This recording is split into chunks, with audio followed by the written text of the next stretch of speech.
My name is Nathan, and before I tell you this one, I want you to picture a 9-year-old girl walking through her father's front door, dropping her overnight bag, and running, not to the fridge, not to the television, but straight to the bathroom to flush something before anyone can ask what it is. She did that every Sunday for 4 months. Her father noticed. He always noticed. That was the thing people underestimated about him. He was a quiet man who read pipes for a living. A man who could find a pinhole leak buried under a mile of dirt by listening. And he was the last person on earth you wanted keeping a mental list of small, strange things. This is a story about what a child will carry to protect the people she loves, and about a man who never once raised his voice while he took an entire operation apart from the bottom up. It's about grief that turned out to be a lie, a ring that came out of a drain, and the difference between a house that hides things and a man who follows everything downstream. Stay with me to the end, because the last thing he pulled out of the water isn't the thing you'll expect. It never is. Clint Tolliver had spent 19 years learning to work in water he couldn't see through. He'd started as a Navy diver on an underwater construction team, the kind of work nobody makes movies about. Welding and cutting and inspecting in harbor water, so black you closed your eyes, because open or shut made no difference. You learned the job by feel. You learned to trust your hands, and your breathing, and the slow map your fingers built in the dark. And you learned that panic was just a way of drowning early. His instructor used to say the water didn't lie. When a town couldn't figure out where 100,000 gallons a month were disappearing to, they called the guy who could stand in a field with a headset and a ground microphone and point at the ground and say, "There, 4 feet down, that's your crack." He was good at it because he understood a truth most people never learn. Water always tells you where it's been if you're willing to follow it back instead of just staring at the mess it made. His daughter Elsie was 9 and serious in the way careful children are serious. A girl who lined her shoes up at night and asked questions 3 days after you thought a conversation was over. She had his patience and her mother's quick eyes. Clint and Danny had split 2 years back. No war, just a slow cooling, and then a fast ending, when Danny met somebody with a bigger house and a wider smile. Brooks Prescott. Everyone in Fenwick knew Brooks. He ran Prescott Legacy Group out of a glass office on the good side of the lake, selling what he called peace of mind to people with money and no children to leave it to. Pre-need funeral trusts, estate planning, life settlements, the paperwork of dying done early and done elegantly. He wore soft gray suits and remembered everyone's name and touched your shoulder when he laughed. Clint had disliked him on sight and had never been able to say exactly why, which bothered him, because Clint didn't trust a reaction he couldn't trace to a source. The custody arrangement was ordinary. Elsie spent most weekends at the big house on the lake with her mother and Brooks, and came back to Clint's smaller place on Sunday evenings. For most of a year it worked. Then, in the early spring, Clint buried his brother. Reed Tolliver was 2 years younger than Clint and the louder of the two, a commercial diver who worked bridge footings and marina pilings and the occasional salvage job up and down the lake system. Reed laughed at his own jokes and married a woman named Jenna, who was too good for him and knew it and stayed anyway.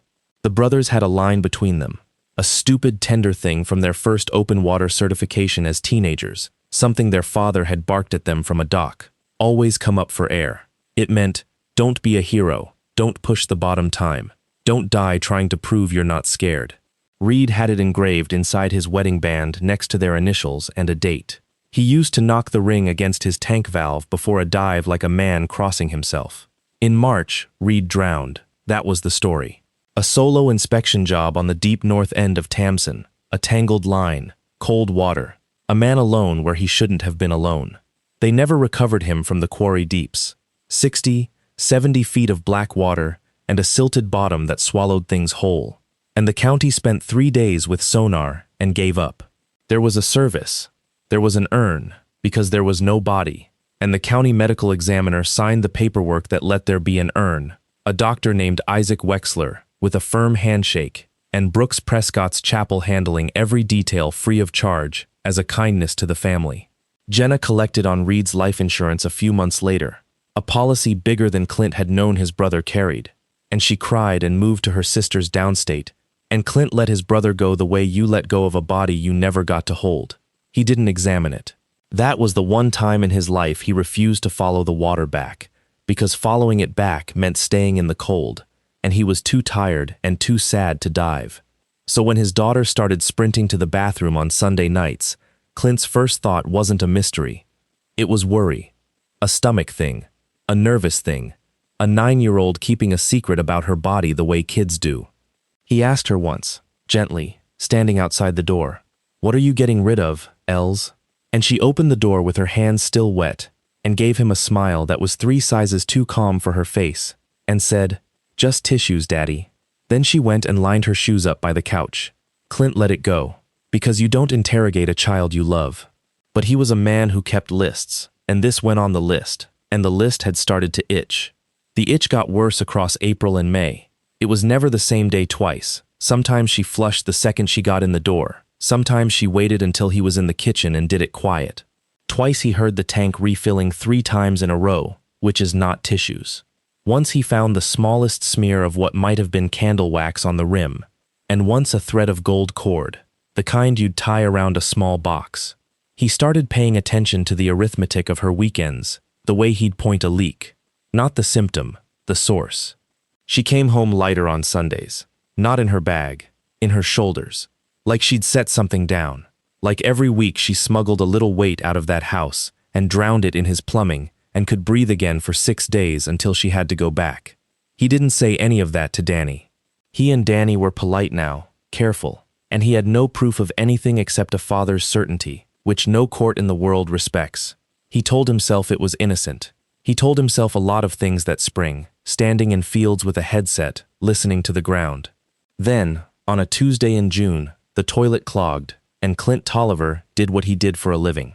He worked the problem from downstream. It clogged bad, not a plunger clog, a real one, water rising and refusing to drain. Elsie had been home 2 days. It was a man's wedding band, tarnished from the water, but unmistakable. And when he tilted it toward the window and read the worn engraving inside the curve, the whole room went very far away. 2 initials, a date, and 3 words worn nearly smooth by a thumb that had rubbed them 1,000 times before 1,000 dives. Always come up for air. Clint Tolliver sat down on the bathroom floor of his own house with his brother's ring in his wet hand and started to shake so hard he couldn't have stood if the building were on fire. Reed was in an urn on Jenna's sister's mantel downstate. Reed was 70 feet down in the black silt at the north end of the lake. Reed had drowned in March. And Reed's wedding ring, the one he knocked against his tank valve, the one he was wearing when he died, the one that should have been at the bottom of Tamsin or in the ashes or gone forever, had just come out of the trap of Clint's toilet, put there by a 9-year-old who flushed it away and called it tissues. He didn't call the police. That was the first decision, and it was the decision of a man who reads systems for a living. Because a ring doesn't get from the bottom of a lake into a house across town and then into a child's pocket by accident. Somebody had that ring. Somebody kept it. And the only house Elsie had access to that Clint didn't was the one on the good side of the lake. The one with the glass office attached to a man who sold the paperwork of dying. The same man whose chapel had handled Reed's service for free, whose friend the medical examiner had signed off on a death with no body. Clint had spent his whole life learning that if you call attention to the leak before you've traced it, the water just finds a new way to hide. So he did the hardest thing a shaking man can do. He got very, very quiet, and he started to follow it back. He photographed the ring from 6 angles. He bagged it. He went back into the trap and worked it clean, and this time he took his time, and he brought out more. A St. Christopher medal, a woman's pearl earring, a man's reading glasses folded and rusted at the hinge, a thin hospital identification band cut through and curled, a class ring from a high school 2 states away, 7 objects that had no business being in the same drain, and every one of them belonged to a person. That was the thing that made Clint's hands go steady, finally, the way they always went steady the deeper the trouble got. These weren't trinkets. Each one was the last thing somebody's family never got back. His daughter hadn't been hiding tissues.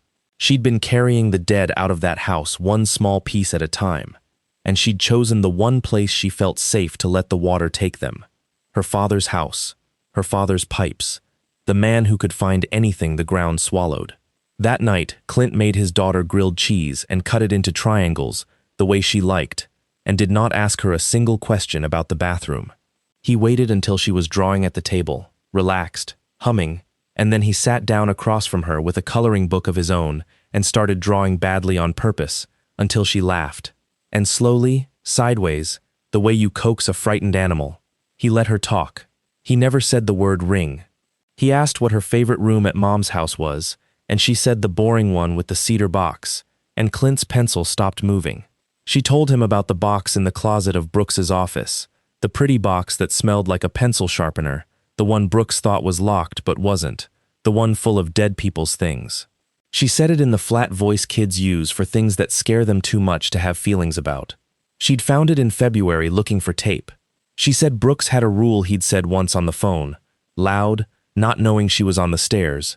If any of this ever leaves this house, we are finished.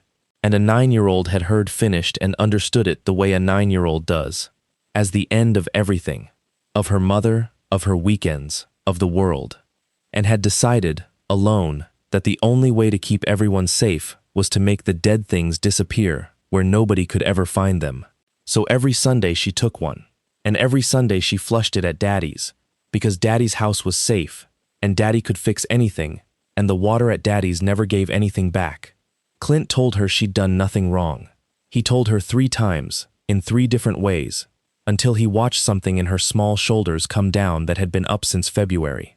Then he tucked her in, and went and stood in his dark garage, and put his hands flat on the workbench, and breathed the way you breathe at 60 feet when your air is low, and panic is a door you refuse to open. His ex-wife's husband was keeping a box of the dead. His brother's ring was in that box. His brother's death had no body and a bought signature, and his daughter had spent 4 months as an unwitting courier, carrying felony evidence in her coat pocket past a man who had said, out loud, that discovery meant finished. If Brooks Prescott ever noticed his trophies were disappearing, and men like that always noticed, eventually, the danger wouldn't land on Clint. It would land on a 9-year-old and the woman who'd married the wrong man. Clint had until Brooks started counting his dead. He started where he always started, downstream, with what he could hold. The 7 objects were the outflow. The cedar box was the crack. Prescott Legacy Group was the source. He needed to trace the whole run without touching the pipe, because the second he touched it, it would seal. He called the only 2 people in the world he trusted with something like this. The first was Deke Kettner, who'd been on his old dive team and now ran a commercial dive and salvage shop up the lake. A man built like a mooring bollard who owed Clint his life from a bad day in Norfolk Harbor and had never once mentioned it. The second, after a night of thinking, was not the local sheriff. Clint had watched too many of Brooks's friends shake too many official hands, but a woman named Adeline Boyce, a fraud investigator with the State Department of Insurance who'd testified in a case a client of Clint's had once been tangled in. Boyce had a reputation for being unbribable and slightly terrifying, and when Clint laid the ring on the table in a diner off the county road and told her whose it was and where it came from, she didn't gasp and she didn't reach for it. She looked at it for a long time and then she said, quietly, "Insurance fraud money doesn't come from thin air, Mr. Tolliver. It comes from a policy, and a policy comes with a name, and a name comes with a beneficiary. Show me the beneficiary and I'll show you the whole machine." She pulled Reed's death file that week, and the machine started to come apart under her hands. Reed's life policy had been quietly enlarged 11 months before his death. The beneficiary changed twice. The final beneficiary, a limited liability company called Lethe Holdings, that had no employees and 1 registered agent, and that agent's office was 3 doors down from Prescott Legacy Group in the same glass building. The medical examiner who'd certified a death with no body was Dr. Isaac Wexler, whose county salary was modest and whose lake house was not. The chapel that handled the free service was Thorpe Memorial, and Thorpe had signed as funeral director on 19 cremations in 4 years, where the deceased's estate had, within 90 days, flowed through Lethe Holdings, or one of its cousins. 19. Boyce laid the names out on Clint's kitchen table like cards, 19 people, and next to 2 of them she set the pearl earring and the folded reading glasses from the trap of Clint's toilet, and she matched them by the descriptions in the obituaries. And Clint understood that his daughter had drowned a graveyard. But it was Deke who found the thing that changed everything. Clint had asked him to dive the North Deeps where Reed supposedly died, off the books, at night, just to see the wreck of the story with his own eyes. Deke went down the anchor line into the black and came up 40 minutes later and sat on the gunwale a long time before he spoke. "There was no gear down there," he said. No tangled line, no lost regulator, no cut mask strap.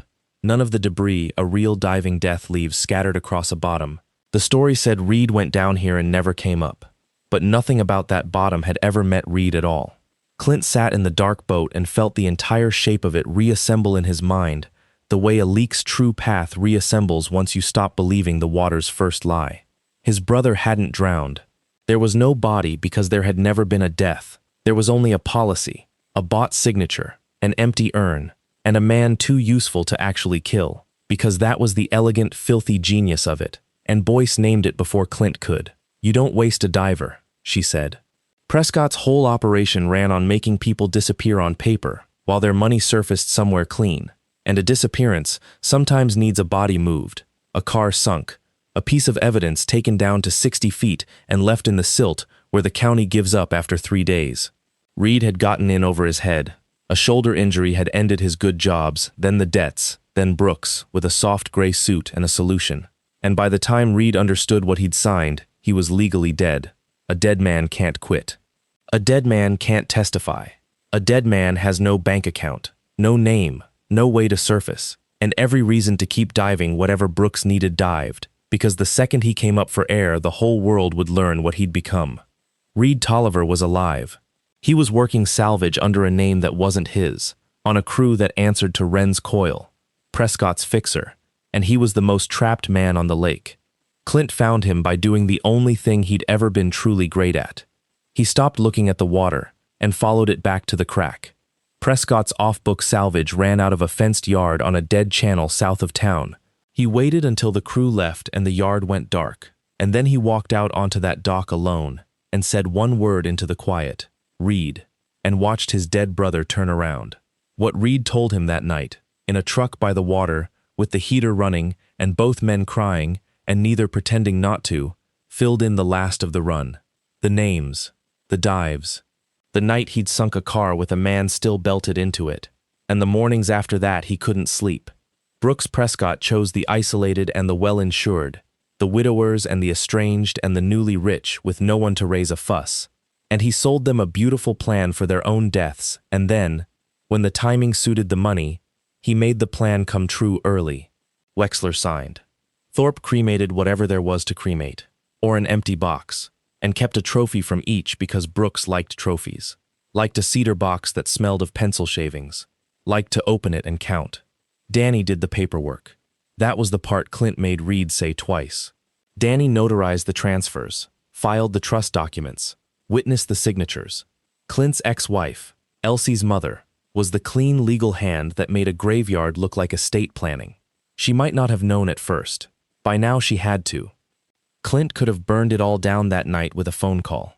He didn't, because a phone call would put his brother in the ground for real, and his daughter in the blast radius, and because he had learned in 19 years of black water that you don't blow the tank until you've walked the whole line. Instead, he built a trap, and he built it the way he'd build a leak survey, quietly, from the outside in, with everybody's help but the target's. Boyce brought in a straight county detective named Colm Ridley, who'd been quietly sick of Brooks Prescott for years and had no lake house to protect. They found their inside seam in a young records tech at Thorpe Memorial named Gemma Sackett, who had noticed years ago that the paperwork never matched the ashes and had been too frightened to do anything but keep copies. Folders and folders of copies, in a storage unit under her grandmother's name, a conscience waiting for someone to be brave alongside. And they found their wire where Clint least wanted it. He went to Danny himself, not as a wronged husband, but as the father of the girl who'd been carrying the dead out of her house for 4 months, and he set the 7 objects on the table between them, and he told her that her daughter had spent a season more afraid than any child should ever be, protecting a secret to protect her, and that there was exactly one way left for Danny to be her mother again. Danny Prescott looked at her first husband, and at the pearl earring that belonged to a woman named in a fraud file, and she chose, finally, the only right thing she had left to choose. She agreed to wear a wire and turn state's witness, and to keep Elsie away from the lake house on any pretext until it was over. And Clint watched her understand for the first time exactly what she had married. The trap closed at a Prescott Legacy Group client evening at the glass office, a catered thing with soft music, where Brooks liked to walk a new client the last few steps into a plan. The client that night was a 78-year-old widow named Eunice Faircloth, comfortable and lonely and exactly the profile. And the paperwork Brooks had prepared for her signature was, voice confirmed, the front end of the same machine that had killed 19 people on paper. Danny wore the wire. Gemma's copies sat in an evidence van. Reed Tolliver, alive, sat in an unmarked car with Detective Ridley, ready to walk into a room full of people who thought they'd cremated him. And Clint Tolliver stood across the lake on a public dock where he could see the office lights, not because he needed to be there, but because a man who works by feel likes his hand on the line when it goes tight. He never had to say a word at the end. That was the part Nathan always loved most about how it landed. Brooks Prescott, mid-charm, mid-sentence, one hand on Eunice Faircloth's shoulder, looked up when the door opened and watched a man he'd had legally drowned 7 months ago walk into the light of his own office, dripping nothing, breathing fine, come up for air at last. Brooks Prescott's face did a thing faces do exactly once in a life. Ridley read him his rights. Boyce's people froze Lethe Holdings and its 11 cousins that same hour. Wexler was arrested at his lake house before he finished his dinner. He had things to answer for, and he answered for them. The car, the man in it, the years he'd let his own family grieve. And because he'd been made a dead man against his will and then risked everything to surface, and because he was the reason 19 families finally got the truth, he answered for them from the witness stand, and then from a halfway kind of freedom, closer to his brother than he'd been since they were teenagers on a dock. Jenna took a long time, but she came back to the idea of him. The ring went back on his hand, cleaned but not polished, the engraving still worn nearly smooth. Always come up for air. He knocks it against his coffee mug now instead of a tank valve, every morning, like a man crossing himself. And Elsie Tolliver stopped running to the bathroom. She lives with her father full-time now in the smaller house on the cold side of Tamsin, and she still lines her shoes up at night. And one evening that fall, she asked Clint if the dead things were safe now, and he told her they'd all gone home, and he watched the last of the weight she'd been carrying since February finally set down. She didn't have to flush anything away anymore. Her father had done what her father did. He'd followed the water all the way back to the crack, and he'd fixed it, the way he fixed everything, quietly, by feel, and all the way to the source. I've told a lot of these stories, and this is the one I think about when people ask me whether quiet counts for anything. Clint Tolliver never threw a punch. He never shouted, never posted, never threatened a soul. He did something much harder and much rarer. He refused to look away from a small, strange thing, and then he refused to stop pulling the thread until the whole rotten machine was in the light. Everybody underestimated him. His ex-wife, the man in the gray suit, the doctor, the whole comfortable little arrangement on the good side of the lake, because they mistook calm for weakness. They didn't understand that a man who has learned to work in water he can't see through is the most dangerous kind of patient there is. He isn't waiting because he's afraid. He's waiting because he already knows where the crack is, and he's just following it home. But the part that stays with me isn't the fall of Brooks Prescott, satisfying as it is. It's the 9-year-old. It's a little girl who overheard the word finished and decided, all alone, that she would carry the dead out of a monster's house in her coat pocket, one at a time, every week, rather than let the people she loved get hurt. Children will do that. They'll shoulder a weight that would break a grown man and never tell you, because they think that's the deal, that love means carrying it quietly. If you take one thing from this, let it be this. Pay attention to the small, strange things the people you love do. The 3 flushes in a row. The smile that's 3 sizes too calm. The shoulders that come down for 6 days and go back up on Sunday. Somewhere behind the smallest odd habit, someone you love might be carrying something they were never meant to carry alone. Be the kind of person who notices. Be the kind of person who follows it all the way back. And whatever you're diving into,